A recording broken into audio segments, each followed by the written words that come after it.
Days live from the Mississippi Armed Forces Museum in the heart of Camp Shelby, just south of Hattiesburg, Mississippi.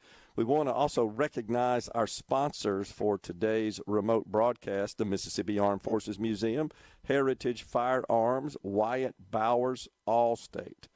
So we're pleased to welcome now the director of the Mississippi Armed Forces Museum, Tommy Lofton. Tommy, always good to see you, sir. Great to see you. Glad to have you all here today.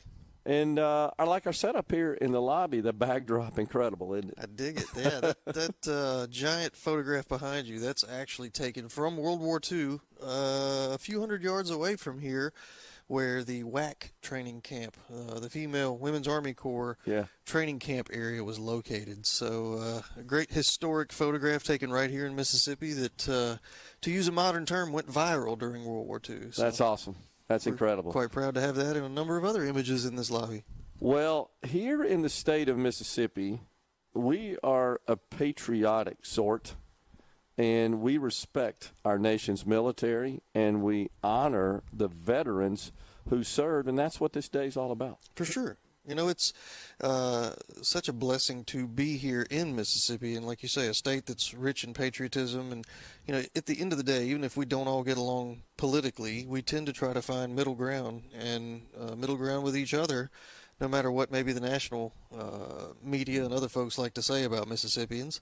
I still think we have one of the greatest states in the United States when it comes to service, when it comes to patriotism and love for our fellow man.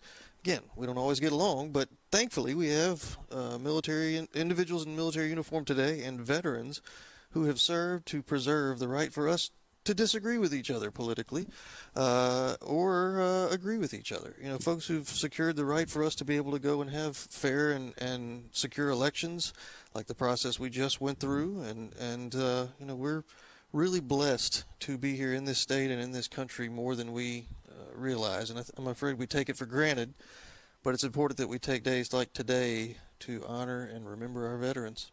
And in particular, this museum, it showcases, it features, and it preserves the memory of all the Mississippians who served this country in uniform, and it is so fantastically curated. I'm just always amazed every time I come down there. And folks need to come see it and understand Mississippi's rich history, as you say, and role in the United States military.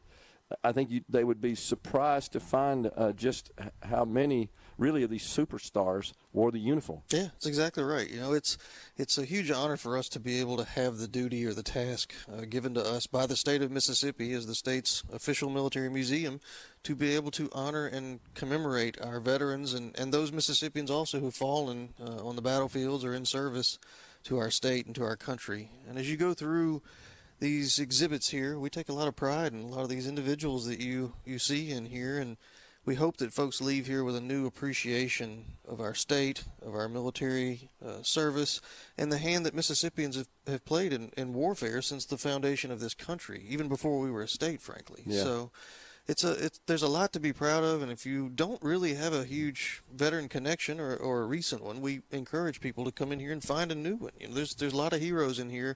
If you need one, come find one, because there's a lot of great Mississippians in here whose stories need to continue to be told and remembered.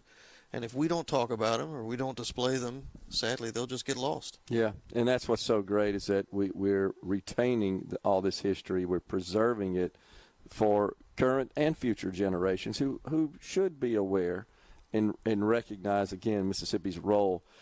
Talk to the folks about how you come across so many of the artifacts that are stored in the museum. I think I've been here doing remotes in the past where literally that day you received some artifacts from a family who say, we found this when we were cleaning our attic up or something, and it's better preserved and better retained in your care. Sure, yeah. We get quite a few folks who come in, and we encourage people to try to make an appointment ahead of time just so that we can make sure we're here or we're not meeting with other people at the same moment. But, we do have quite a few things people who brought things into the front door, cleaning out their house, especially since COVID. I think folks realizing how fragile life is and how quickly things can happen unexpectedly. And folks have started to realize, I've stored this under my bed or in my closet for 50 years or whatever, and I'm second or third generation in my family to have it. It needs to be out, and thankfully we're able to take those things, preserve them. We can't display everything all at once, but we try to rotate items through so that folks, every time they come here, will see something a little bit differently, and we look forward to coming to work every day to do things to honor our veterans and honor those Mississippians who've worn the uniform. You get lots of folks from young folks from our schools. We do that make tours of the museum. Their teachers, their administrators schedule that, come down, take them through. I mean, it's important for young people to understand that history and be exposed to it. Definitely. And what's nice about it is, again, we're a free museum. We're open Tuesday through Saturday from 9 to 4. It is a great place to come visit, to embrace your patriotism or renew it. And teachers, we encourage to come through here with school groups, because there's other things they can also do at Camp Shelby while they're here. We have a great environmental program. We have archaeology programs. We have a mates program here with basically mechanical work and things going on with tanks that students can learn about. It's a great location to kind of do multiple things at one time for a field trip. We've even had students come up from the Delta, from up in the Delta, to come down here, charter a bus. I think some have even stayed overnight, drawn housing here on post. The students and chaperones stay here. They spend time for a day or two here at Shelby, and then they go back to school and have a whole new understanding of our state's military history and everything else. Well, you could get an entire semester of history lessons in one day touring this museum, because, as you indicated, goes back to before we were even established as a state. That's right. Yeah, we actually have quite a bit in here especially from War of 1812 through modern conflicts. And artifacts from all service branches. While we're funded through the Mississippi Military Department, the Mississippi National Guard, when we were chartered, covered all service branch. We cover all time periods of military service as well, and civil conflicts and other things too. So we have quite a unique collection of artifacts in here, from air, land, and sea, and from all different corners of Mississippi, from Tunica to Tupelo and all the way down to the coast. So it's not just a Hattiesburg, and it's not just a Camp Shelby museum. I've always got to point out my favorite exhibit, and that's the Huey that got unbelievable use, was a workhorse during the Vietnam conflict. It is so incredibly realistic, featuring like a Huey and an LZ.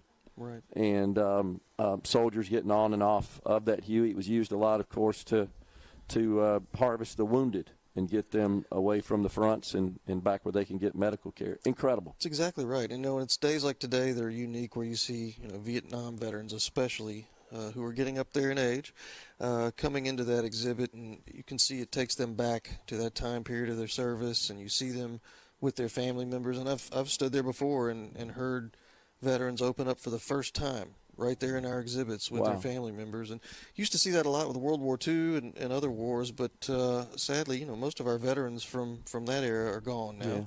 Yeah. And it's nice to see Vietnam veterans again opening up. Obviously, they had a very different war and a very different homecoming.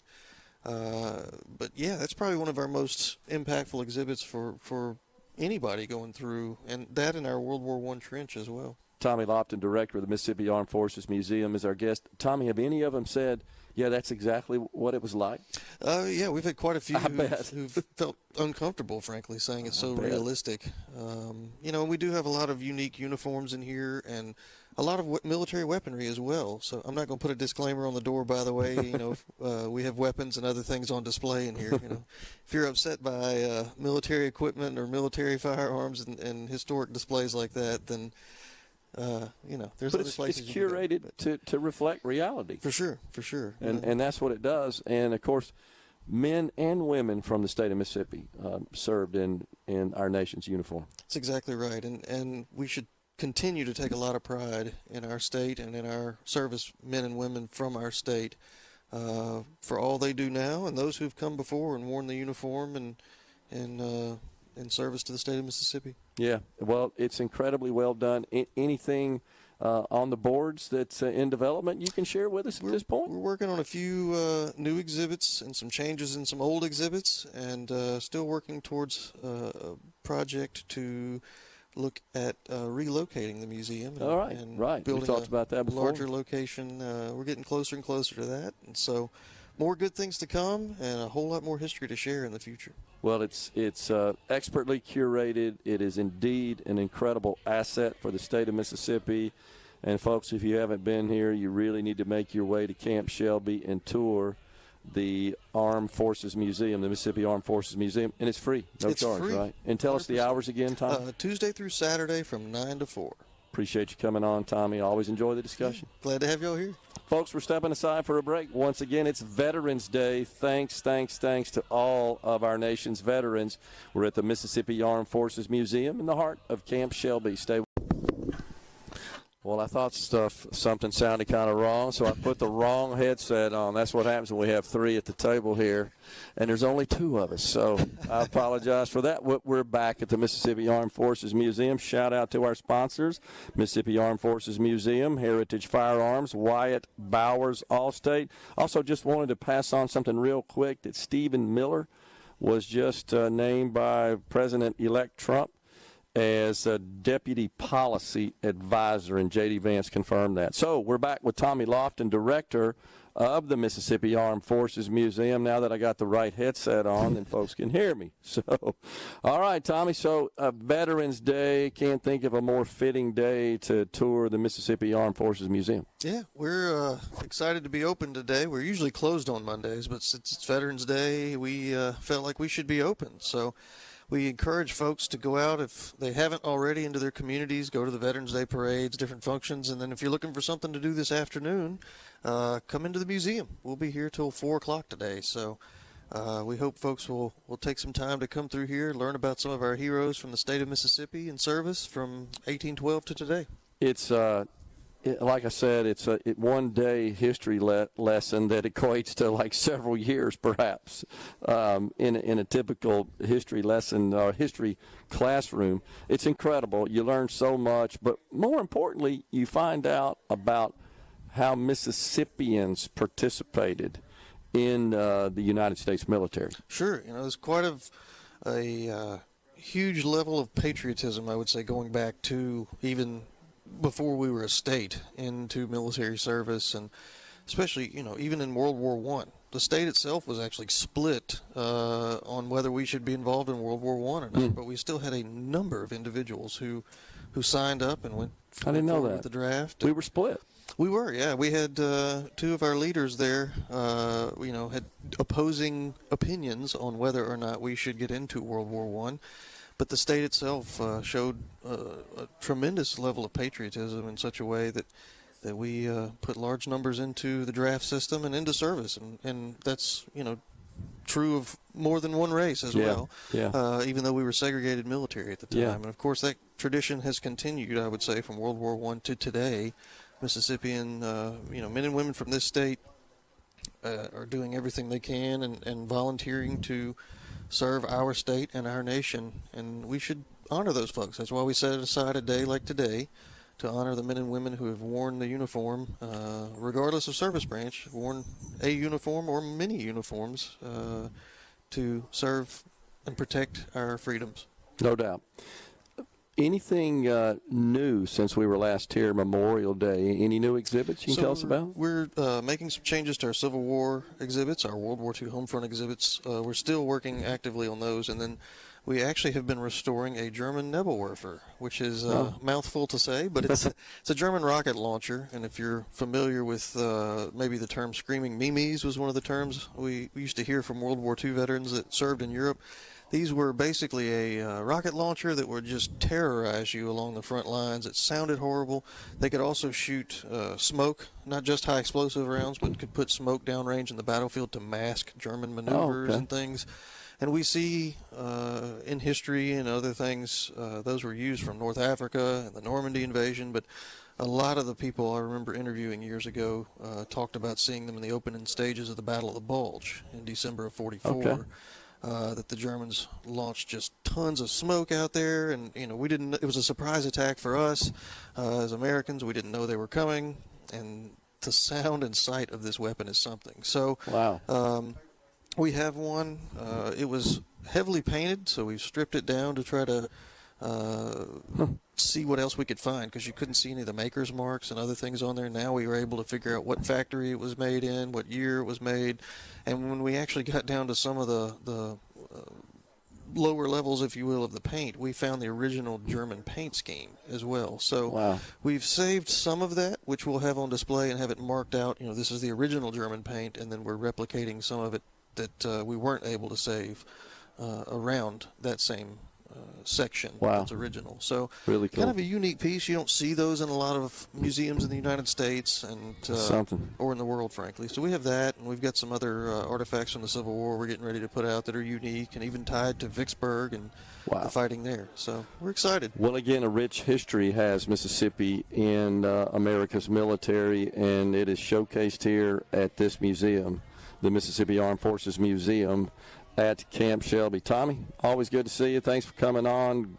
Just great effort here, and appreciate all you guys do to keep this history alive. Oh, we're glad to do it, honored to do it. And we hope folks will come see us this afternoon. Again, we're open till 4.